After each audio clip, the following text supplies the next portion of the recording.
இந்த மாதம் வந்து மாவீரர்களுடைய மாதம். ஆகவே முதலிலே என்னுடைய தேசத்தின் தெய்வங்களை வணங்கி கொண்டு விடுதலை கனல் சுமந்து வீணர்கள் படையெறித்து தமிழீழ மூட்புக்காய் களமாடி வீழ்ந்தவரே, மண்காத்த மறவர் உம்மை மனதோடு சுமக்கின்றோம். நீர் விதையான மண் பார்த்து கண் சொடிந்து தவிக்கின்றோம். எந்நாளும் அழியாது உம் தியாக வரலாறு விளக்கேற்றி துதிக்கின்றோம். விரைவில் உம் பணி முடிப்போம். மதிப்புக்குரிய சபாநாயகர் அவர்களே, இன்றைய தினம் வந்து நாங்கள் இந்த எங்களுடைய பட்ஜெட் தொடர்பாக வரவு செலவு திட்டம் தொடர்பாக கதைக்க வேண்டும். வரவு செலவு திட்டம் தொடர்பாக கதைக்கின்ற போது வளமையாக அந்த சாண்ட்விச் மெத்தட் என்று சொல்வார்கள். அதாவது முதலாவது வந்து சொஃப்டாக கடிக்கக்கூடிய மாதிரி அதை வைக்க வேணும். ஆகவே பான் மாதிரி. ஆகவே நான் உங்களுக்கு உங்களுடைய வரவு செலவு திட்டத்தில் இருக்கிற நல்ல விடயங்களை ஒன்று ரெண்டு உங்களுக்கே சொல்லித்தரேன். உங்களுக்கு தெரியுமோ தெரியாது, இந்த புத்தகத்தில் இருக்கு, தயவு செய்து போய் படிங்கோ. அதில் சொல்லியிருக்கிறீங்க வைத்தியசாலை ஹார்ட் ஹாஸ்பிட்டல் ஒன்று கட்ட போறீங்கன்னு. சந்தோஷம். ஆனால் அது 10 வருஷத்துக்கு கட்டுவீங்களோ தெரியாது. 200 மில்லியன் தான் ஒதுக்குறீங்க. மொத்தம் 16,000 மில்லியன் வேணும். 200 மில்லியன் ஒதுக்குறீங்க. எப்போ கட்டுவீங்களோ உங்களுக்கு தெரியாது. ரெண்டாவது, வாகனம் தாரேன் என்று சொல்லியிருக்கிறீர்கள். அது கடைசியாக சிங்களத்தில் போய் சொல்கிறேன். சந்தோஷம். எனக்கு 6 வீல் உள்ள வாகனமும், அந்த வாகனம் வேண்டாம், பஸ்ஸில் போவேன், நடந்து போவேன், ட்ரெயினில் போகிறேன்னு சொன்னேன். எங்களுடைய அதிமதிப்புக்குரிய என்பிபி உறுப்பினர்களுக்கு சைக்கிள் ஒன்றையும் வேண்டி கொடுங்க. ரெண்டாவது. மூன்றாவது, எங்களுடைய பாராளுமன்றத்தில் ஒன்டர்பிரினர்ஷிப் என்ற தொடர்பாக உங்களுடைய பட்ஜெட்டில் கணக்கு விடயங்கள் சொல்லப்பட்டிருக்கிறது. சந்தோஷம். அதாவது தொழில் முயற்சியாண்மையாக கூட்டுறீங்கள். கடும் சந்தோஷம். அடுத்தது பப்ளிக் பிரைவேட் பார்ட்னர்ஷிப். உங்களுக்கு அனைவருக்கும் தெரியாதப்பா போய் வாசிங்க உதவி செய்து. பப்ளிக் பிரைவேட் பார்ட்னர்ஷிப் சொல்லி எழுதியிருக்கிறீர்கள். அது உங்களுக்கு விளங்குமோ இல்லையோ, ஆனால் அது ஒரு நல்ல கன்செப்ட். அதையும் நான் பாராட்டுறேன். அடுத்தது வந்து வெளிநாட்டில் இருக்கிற ஆட்களுக்கு இங்கே வந்து தொழில் செய்கிறதுக்கு ரிசைடன்ஸ் விசா போடுறேன்னு சொல்லுறீங்க. அந்த விடயத்தை நான் பாராட்டுறேன். எங்களுடைய வெளிநாட்டில் இருக்கிற உறவுகள் வந்து தமிழீழ மண்ணை அவர்களாகவே கட்டி எழுப்புவார்கள். நீங்கள் ஒரு ஆணியும் பிடுங்க வேண்டாம், அந்த அணியை நாங்கள் பிடுங்குவோம், விசா மட்டும் தாங்குவோம். 5வது. அடுத்தது இந்த டேட்டா ஹப் போட்டு ஏஐ போட போகிறேன்னு சொல்கிறீங்க. சந்தோஷம். அதெல்லாம் நல்ல விடயம். அதையெல்லாம் நான் பாராட்டி கொண்டு எங்களுடைய என்பிபி அரசாங்கம் உங்களாலும் என்ன சொன்னது, ஊழலை பிடிக்க போகிறோம். இந்த அடிக்கிற இன்றைக்கு மாவீரர் மாதத்தில் எங்களுடைய தமிழீழ தேச மண்ணில் எந்த பெரிய ஊழல் நடக்குதுன்னு சொல்லி உங்களுக்கு அடிக்கிறேன். டாக்குமெண்டோட ஆடிட் ரிப்போர்ட் அடிக்கிறேன். டாக்டர் கேதீஸ்வரன் ஆர்டிஎச்எஸ் ஜெஃப்னா அவர் இருந்த காலம் வந்து அவர் மட்டுமில்லை, ஆறாரண்டாள் இவர் இருந்திருக்கிறார். 14/7/2016 இருந்து 14/9/2022 வரைக்கும் ஆர்டிஎச்எஸ் இருந்திருக்கார். உங்களோட ஊழல் அரசாங்கத்துக்கு தான். ரெண்டாவது, அதுக்கு பிறகு மிஸ்டர் லியனகே டாக்டர் லியனகே இருந்திருக்கிறார். 5/9/2020 9/5/2023 வரைக்கும் லியனகே இருந்திருக்கிறார். அதுக்கு பிறகு சத்யமூர்த்தி எங்களோட மூர்த்தி இருந்திருக்கிறார். 19/5/2023 இருந்து 23/4/2024 பிறகு. அது பிறகு எங்களோட சமன் பத்திரனே இருக்கிறார். இந்த கிடக்கு ரிப்போர்ட், ஆடிட் ரிப்போர்ட், வடக்கு மாநிலத்தின் சுகாதாரத்துறை ஆடிட் ரிப்போர்ட் இந்த இருக்கிறது.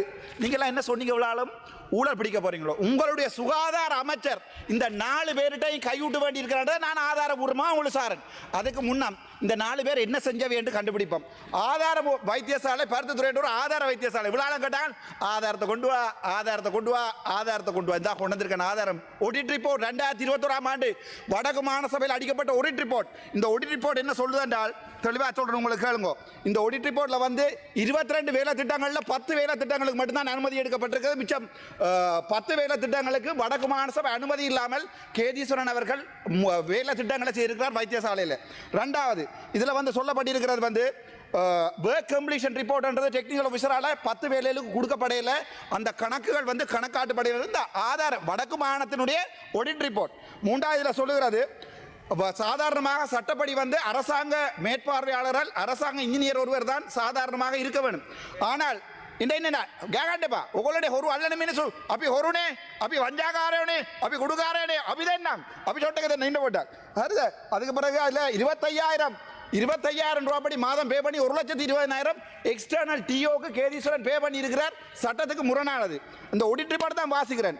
அதுக்கு பிறகு கமலம் பில்டர்ஸ் என்று சொல்லுகின்ற தற்போது டாக்டர் தர்ஷன் என்று சொல்லப்படுகின்ற அட்மினிஸ்ட்ரேஷன் இருக்கிற டாக்டர் ஒருவர், அவருடைய அண்ணாக்கு தான், அவற்றை அண்ணாண்ட கம்பெனி தான் கமலம் பில்டர்ஸ். அதில் 40 மில்லியன் பெறுமதியான ஒப்பந்தத்தை கொடுத்திருக்கணும். அவர்களுடைய அந்த இது கூட இல்லாமல், அதாவது வந்து வடக்கு மாநசபை அனுமதி இல்லாமல் கொடுத்திருக்கிறார்கள். அதில் இவர்கள் என்ன இருக்காருண்டா, பிரைவேட்ல போய் கொமர்ஷியல் பேங்க்ல அக்கௌண்ட் ஓபன் பண்ணிக்காங்க. இந்த கள்ள கேதீஸ்வரன் சத்தியமூர்த்தி அடே சுட்டாலும் பரவாயில்ல செத்தாலும் பரவாயில்ல, இந்த மாவீரர் மாத்திரம் சொல்றேன், நான் கடைசி வரைக்கும் இந்த ஊழல்காரர் இல்லாம பண்ண போக மாட்டேன். 40 மில்லியன் மொத்த தொகையை நான் உங்களுக்கு சொல்றேன். இதுல நீங்க வார் 380,75,405 ரூபா கொண்டே பிரைவேட் பேங்க் ஒன்றில் கொமர்ஷியல் பேங்க்கில் போட்டிருக்காரு இந்த கேஸ்வரன். அதுக்கு பிறகு அதில் 353,19,299 ரூபாய்க்கு தான் கணக்கு இருக்கு. மிச்சது கணக்கு இல்லை. வளமையாக இப்படி ஒரு கட்டிட ஒப்பந்தம் ஒரு ஆடியேஜை செய்யலுமா? செய்யலாது. அதுக்கப்புறம் அதில் திருப்பி சொல்லுது இந்த 35 மில்லியன் அல்லது 0.35 பில்லியன் பெறுமதியான இந்த ஒப்பந்தங்களுக்கு ஆடிட் ரிப்போர்ட்டே சொல்லுது எந்த ஒரு ஆதாரங்களோ பில்லோ பிட் கோல் பண்ணினதோ ஒன்றுமே இல்லை. இவர்கள் அதுக்கப்புறம் என்ன எப்படி செஞ்சிருக்காங்கன்ற இந்த கள்ள வேலையை இவங்க ஒரு கம்பெனி ஒன்று கிரியேட் பண்ணியிருக்கிறாங்க. அந்த கம்பெனிக்கு பேர் executive management committee base hospital Coimbatore என்று தாங்களே ஒரு எக்ஸிக்யூட்டிவ் மேனேஜ்மெண்ட் கமிட்டியை ஃபார்ம் பண்ணி அதனுடைய தவிசாளராக இருந்திருக்கிறார் டாக்டர் கேதீஸ்வரன், அதனுடைய பொருளாளர் இருந்திருக்கார் டாக்டர் தர்ஷன். இவர்கள் இந்த காசை கொண்டே பிரைவேட் பேங்க்ல கொடுத்து ஆதாரங்களோட நீங்கள் தானே சொன்னீங்க கல்லறை பிடிப்போம் பிடியுங்கோ. என்னடா முழு கல்லர் நீங்கள்ன்றதை நான் ப்ரூவ் பண்றேன். என்ன சுடுவீங்கள், என்ன வெட்டுவீங்கள் சொல்லுவீங்க. நாளைக்கு நாமல் ராஜபக்ச என்ன சுட்டு பரவாயில்லை. ஆனா நான் ஒன்று சொல்றேன், நீங்கள் முழு கல்லரை பிடிக்கிறேன்னு சொல்லி உங்களுடைய ஒவ்வொரு அமைச்சர் தான் இவங்கள்ட்ட காசு வேண்டி கொண்டிருக்கிறீர்கள் இந்த ஆதாரங்களோட. சரிதானே? அதுக்கப்புறம் இந்த ரிப்போர்ட்ல சொல்லுது அந்த ஆடிட் ரிப்போர்ட்ல hospital management action committee of base hospital கோயம்பேட்ரோன்னு சொல்லி ஆடிட் ரிப்போர்ட்ல போட்டிருக்கீங்கன்னா அப்படி ஒரு கமிட்டியே இல்லை. அப்படி ஒன்றே பதிவு செய்யப்படல. அப்படி ஒன்றே இருக்கல. இப்போ சொல்லுங்க நீங்க அதான் நீங்க வந்து ஒரு வருஷம் ஆச்சு. வடக்கு மாநிலத்தில் பிடிச்ச ஊழல் உங்களை முன்னுக்கு இருந்து சிரிச்சு கொண்டிருக்கிற கணவேர் தான் இந்த 4 வைத்தியர்கள். யாரென்றால் டாக்டர் கேதீஸ்வரன், இந்த டாக்டர் ලියනගේ සම බින්දකෝ අයියා කටවාගෙන දැන් මේක අනුරාධපුර ගේ ගන්නව නේ ගිහලා ආතල් දෙන්න இந்த කටවාගෙන හරිද? இந்த 4 டாக்டர் ஒன்று டாக்டர் கேதீஸ்வரன், அடுத்தது டாக்டர் லியனகே, அடுத்தது 3வது டாக்டர் சமன் பத்ரனே, அதுக்கு பிறகு டாக்டர் எங்கட மூர்த்தி. இந்த ஆடிட் ரிப்போர்ட் இருக்கு. இப்ப சொல்லுங்க நீங்கள் என்ன எங்க பிடிக்கிறீங்க ஆதாரங்களோட அந்த பேங்க் அக்கவுண்ட் நம்பரையும் சொல்லலாம். கொமர்ஷியல் பேங்க் அக்கவுண்ட் கிரியேட் பண்ணியிருக்கிறார்கள் 800 764 85 15 353 லட்சம். அது கணக்கு காட்டி இருக்கு. அந்த காசெல்லாம் எங்க இருந்து வந்து அது மட்டும் இல்லை, அங்க 220 பெட் வந்திருக்கு. யாரோ கொண்டு டொனேஷன் கொடுத்துருக்காங்க 220 பெட். அந்த இன்வென்ட்ரியில ஒன்றுமே இல்லை. இப்போ விளங்குதா நீங்கள் இதெல்லாம் பிடிக்கிற அவலம். ஆகவே நீங்கள் சும்மா அந்த குடு பிடிக்கிறோம் அது இந்த மம நம்ம அடே சிங்களம் தெரியாண்டா செம்மறி தமிழாத உனக்கு சிங்களம் தெரியாடா தமிழாகாத தமிழ் தான் பிறந்த நீ அது மம நம்ம ஸ்ரீதர் ஏண்டா கொள்றீங்க தமிழை. உங்களுக்கு சரி சிங்களம் தெரியாதா தமிழை காய்ச்சி பாருங்க வந்தா பரவாயில்ல. சரி நேர விடயத்துக்கு வருவோம்.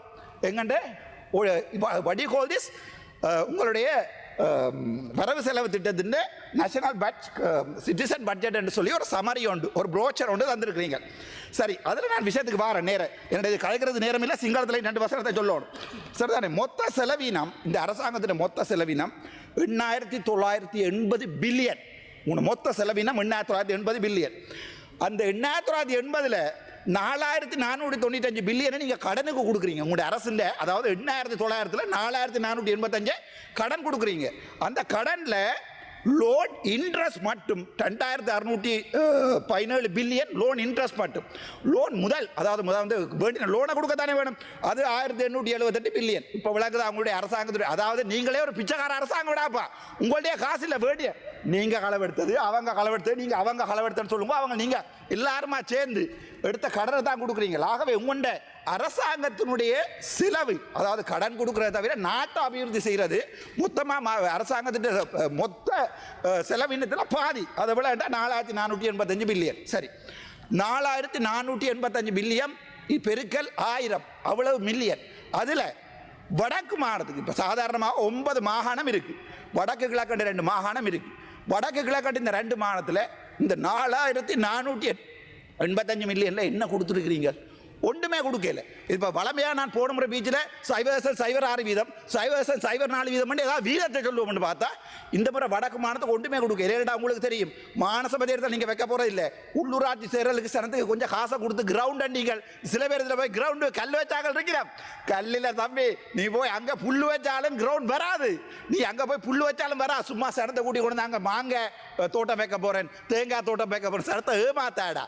உனக்கே ஒரு வசனத்தில் மகே நம்ம கரண்ட் பில் சொல்ல தெரியாது. மகை நம்ம கரண்ட் பில் உனக்கே சொல்ல தெரியாது. நீ அவனை அந்த அளவு அதுவும் ஒரு கல்லன் இதுவும் ஒரு கல்லன். நினைக்காத அவருக்கு சப்போர்ட் பண்றாரு முழு கல்லன். இந்த முழுக்கல்லல் முட்டாள்களால் வடக்கு மாநில சமூகத்தை நாங்கள் ஒருபோதும் ஏற்ற முடியாது. இந்த பட்ஜெட் தொடர்பான மிச்ச கதையில் எல்லாத்தையும் நான் இப்போ இந்த ஆறுதலாக தமிழில் கதைக்கிறேன். இன்னொரு 3 நாள் நான் கதைக்கலாம் பட்ஜெட்டில் ஆறுலாம் கேட்போம். හරි අපි එමු පොඩ්ඩක් කතා කරන්න සිංහලෙන්. සුබ දවසක්. මම ඊයේ නිදාගත්තා. ඔයගොල්ලෝ දැක්ක නේද? ගොඩක් අය කිව්වා මම ඇවිල්ලා නිදාගත්තා, ප්ලෑන් කරලා නිදාගත්තේ. මම ඇත්තටම මගේ හිතේ ඉඳන් මම සමාව ඉල්ලන්නම්. මම මේ ෆ්ලයිට් එක බැස්සේ හවස 6ට උදේ 3:00ට නිදාගත්තේ. ආයෙ 7ට නැගිට්ටා. බබාව ස්කූල් එකේ යවලා කඩානේ ඉඳපන්. කඩානේ ඉඳපන්. හරිද? දෙමළ තේරෙන්නේ නැහැ, සිංහල තේරෙන්නේ නැහැ. මේ හරිද? ඊට පස්සේ නෑ පොයින්ට් වෝටර් එක නෙවෙයි මගේ වෙලාව. නෑ මගේ වෙලාව දෙන්න බෑ කරන්න එපා. මේ ස්ටොප් වොච් එක යනවා. ස්ටොප් වොච් එක යනවා දෙන්න මම බලාගෙන. මූලාසන සභාපතිතුමියනි මේ සභාවේ පාවිච්චි කරන වචන තියෙනවා. ඒ නිසා කරුණා කරලා ඔබතුමිය මේ සභාවේ පාවිච්චි කරන වචන ඒ මන්ත්‍රීවරුන්ගේ ගෞරවය ආරක්ෂා ගෞරවනීය ලෙස හැසිරෙන්න මන්ත්‍රීතුමා ඔබතුමාගේ වචන ඉවත් කරන්න. දැන් නැත්තම් කතා කරන්න ඕන. ඒක කක්කොස්සි කටවල අවස්සනවා මෙතන ඇවිල්ලා කතා කරන්න දන්නේ නැහැ. තර්ජනය කරන්න අයිතියක් නැහැ ඔබතුමාට. මැඩම් ස්ටොප් වොච් එක නැතුව මගේ ස්ටොප් වොච් එක බලාගන්න මම ආපහු ස්ටාර්ට් කරන්නම්. තාම නම විනාඩි 9යි 53 ගිහිලා තියෙනවා. කරුණා කරලා සබ්බ විදියට වචන භාවිත ගෑ ගන්න එපා. බබාලා ගෑ ගන්නවා කොහමද බබාලාට නැගිටලා කියන්න තියෙන්නේ අපි කුඩු අද ගෑ ගන්න පටන් ගන්නකෝ. තමුන්න ආසලට වාහනේ අරන් දෙන්නේ මම. ඔබතුමා කතා කරන් තව විනාඩි 2යි ඔබතුමාට තියෙන්නේ. වාහනේ කවුද ඉල්ලුවේ කියලා තමුන්න ආසලා පිකප් එක ගන්න මන් නිසා මතක තියාගන්න. හැබැයි මං එන්න කතාව පොඩ්ඩක් ඉන්නව අහන්නකෝ. පොඩ්ඩක් අයකොන් දෙන්නකෝ. ඇත්තටම සමාව ඉල්ලන්න මම මේ ඊයේ නිදාගත්ත එකට. මම මේ ෆ්ලයිට් එක බැස්සේ අවසානයට උදේ පුතා ස්කූල් එකේ දාලා 7ට නැගිට්ටේ. අවිල්ලා මට අහන් ඉන්න බැරි වුණා. හවස පය 4මාරක් ලෙක්චර් එක. සාමාන්‍ය පයක් ලෙක්චර් වත් අහන් ඉන්න බෑ. ඒ නිසා මම ඇත්තටම සමාව ඉල්ලන්න දෙවෙනි එක තමයි මම සුබ පතනවා අපේ ජනාධිපතිතුමාට. ඇත්තටම මගේ හිතේ තව විනාඩි 2යි ගරු මන්ත්‍රීතුමා ඔබතුමාට තියෙන්නේ. සෝරි. තව විනාඩි 2යි. මේ දැන් ගිහිල්ලා තියෙන්නේ 10:13යි. මැඩම් මේ මගේ නෑ ටයිම් මම බලාගෙන ඉන්නම්. ඉන්නකෝ මැඩම්. බලාගෙන ඉන්නවා. 4:32ට ඉවර කරන්න ඕනේ. විනාඩියක් වැඩියෙන් දීලා තිනවා 4:33ට. තව විනාඩි 2යි. මම ස්ටොප් වොච් දාලා තියෙන්නේ. ස්ටොප් වොච් දාලා තියෙන්නේ එච්චරයි. ඕගොල්ලෝගේ සෙල්ලම අපි දන්නවානේ. ඒ සෙල්ලම ගෙදර ගිහලා කරගන්න. මම ස්ටොප් වොච් දාලා තියෙන්නේ. කතා කරන්න එපා නේ කියන්න වාඩි වෙන්න. විනාඩි 2යි තියෙන්නේ. කතා කරන්න එපා නේ කියන්න වාඩි වෙන්න. විනාඩි 2කින් ඉවර කරන්න. කියන්නේ කතා අයුකන් දෙන්න ඔක්කොම මගලයි. හරිද කතා කරන්න එපා නේ වාඩි වෙන්න. හැබැයි මං කියන මං ජනාධිපතිතුමා සුබ පතනවා.